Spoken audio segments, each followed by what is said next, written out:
Hi అండి, నమస్తే. Welcome to Hemakshi Rao channel. ఈరోజు వీడియోలో నోరూరించే sweets of style crunchy and crispy మురుకుల్ని షేర్ చేస్తున్నాను. ఈ మురుకుల్ని వంట రాని వారు కూడా ఎంతో ఈజీగా టేస్టీగా చేయగలరు. మరి లేట్ చేయకుండా వీడియోలోకి వచ్చేయండి. నెక్స్ట్ పిండి కలుపుకోవడానికి ఒక పెద్ద గిన్నెను తీసుకోవాలి. అందులోకి 3 కప్స్ బియ్యం పిండి తీసుకోవాలి. అలానే ఇందులో 1 కప్ శనగపిండి తీసుకోవాలి. ఈ బియ్యం పిండి అనేది సూపర్ మార్కెట్లో దొరికే బియ్యం పిండి తీసుకున్నాను. ఇక్కడ మీరు రేషన్ బియ్యం కూడా తీసుకోవచ్చు. నెక్స్ట్ బియ్యం పిండి శనగపిండి మిక్స్ అయ్యేలా కలుపుకోవాలి. ఇలా బాగా కలుపుకున్న తర్వాత నెక్స్ట్ ఇందులో 4 స్పూన్స్ వేడి ఆయిల్ని వేసుకోవాలి. ఆయిల్ ప్లేస్లో బటర్ని కానీ నెయ్యిని కానీ వేసుకోవచ్చు. ఇప్పుడు పిండిలో ఆయిల్ని బాగా కలుపుకోవాలి. ఇలా కలపడం వలన మురుకులు అనేవి క్రంచీగా వస్తాయి. ఆయిల్ని పిండిలో బాగా కలిపిన తర్వాత పిండి అనేది ఇలా వస్తేనే ఆయిల్ సరిపోయింది అన్నట్లు, లేకపోతే 1 లేదా 2 స్పూన్ల ఆయిల్ని వేసుకొని కలుపుకోవాలి. ఇలా కలుపుకున్న తర్వాత అలానే 4 స్పూన్స్ నువ్వుల్ని, 1 స్పూన్ కారం, కొంచెం పసుపు, వాము 2 స్పూన్స్, అలానే 2 స్పూన్స్ కలోంజీ సీడ్స్ని కూడా వేసుకోవచ్చు.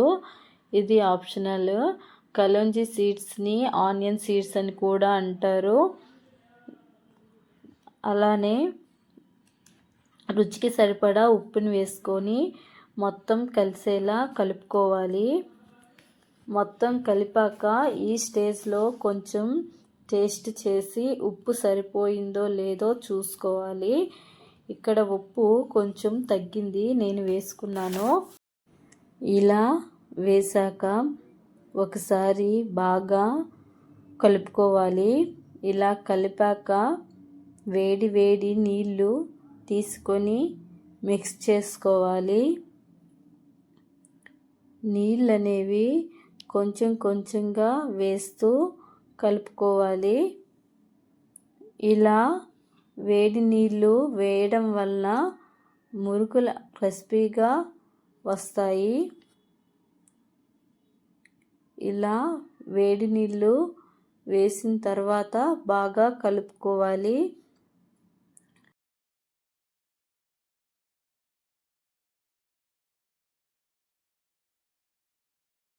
పిండిని మరీ గట్టిగా కలపకూడదు, మరీ పల్చగా కలపకూడదు.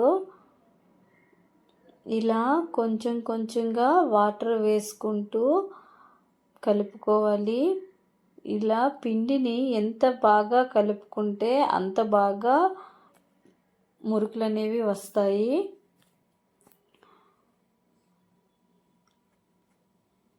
ఇలా కలుపుకోవాలి.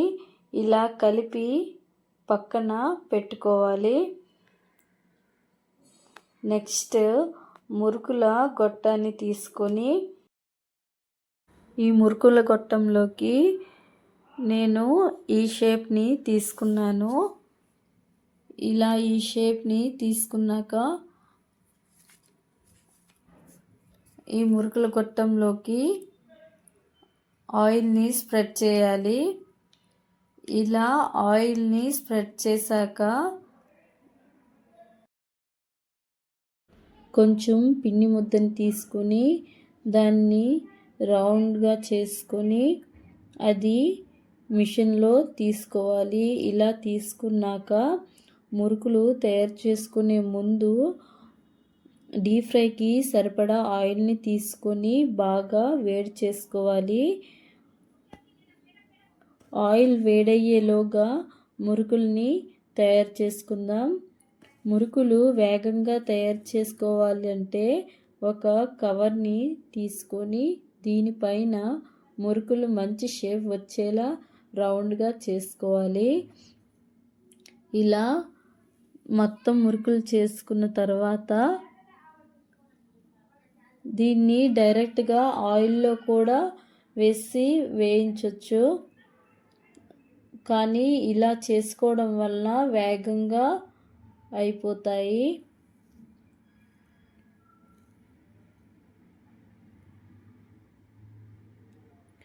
ఇలా మురుకుల్ని రెడీ చేసుకొని నెక్స్ట్ ఆయిల్ వేడైందో లేదో చిన్న పిండి ముద్దని వేసుకోవాలి. ఇలా చూసాక వెంటనే పైకి వస్తే ఆయిల్ రెడీ అయినట్టే. అప్పుడు మురుకులు మొత్తాన్ని ఒక్కొక్కటిగా వేసుకోవాలి. మురుకులు వేసిన వెంటనే టర్న్ చేయకూడదు. కొంచెం గట్టి పడ్డాక టర్న్ చేసుకోవాలి. అలానే వీటిని మీడియం టు హై ఫ్లేమ్లో ఫ్రై చేసుకోవాలి.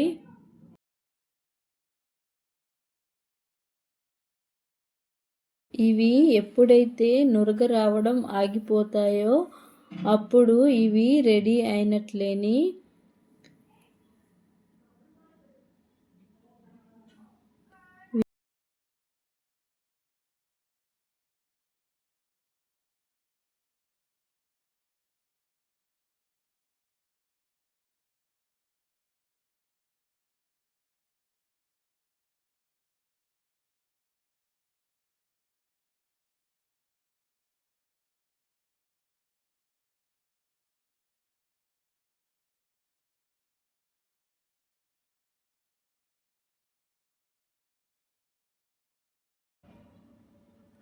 ఇవి నురగ రావడం తగ్గింది.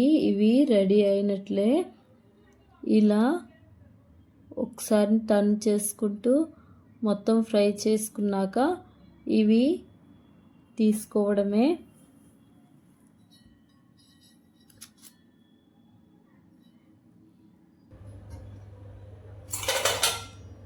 చూసారా ఎంత క్రిస్పీగా క్రంచీగా ఉన్నాయో. టేస్ట్ కూడా చాలా బాగుంటుంది. ఇలానే అన్ని మురుకుల్ని తయారు చేసుకోవాలి. ఇలా చేయడం వలన వేగంగా మురుకులు అనేవి తయారవుతాయి. ఈ మురుకులు వేసేటప్పుడు ఆయిల్ అనేది వేడిగా ఉండాలి. అప్పుడే ఇవి అనేవి బాగా ఫ్రై అవుతాయి అన్నమాట.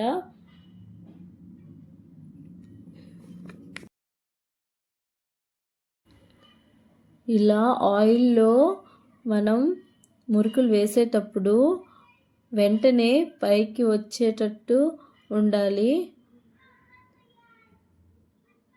ఇలా ఉంటేనే మురుకులు అనేవి క్రిస్పీగా క్రంచీగా వస్తాయి.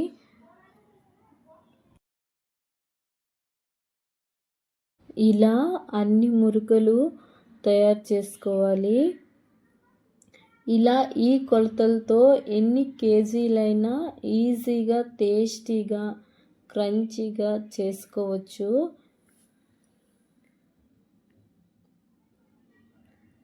ఈ సంక్రాంతికి మీరు కూడా ఇంట్లో ట్రై చేసి చూడండి.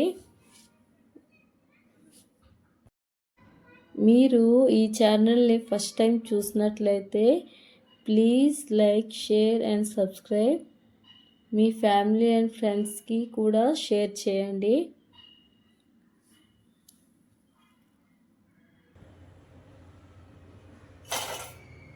ఇవి చల్లారాక ఎయిట్ టైట్ బాక్స్లో పెట్టుకుంటే ఎన్ని రోజులైనా బాగానే ఉంటాయి. ఇవి ఈవినింగ్ స్నాక్స్కి, పిల్లల టిఫిన్ బాక్స్కి చాలా బాగుంటాయి. ఎంతో ఈజీ అండ్ టేస్టీగా చేసుకోవచ్చు. Thanks for watching.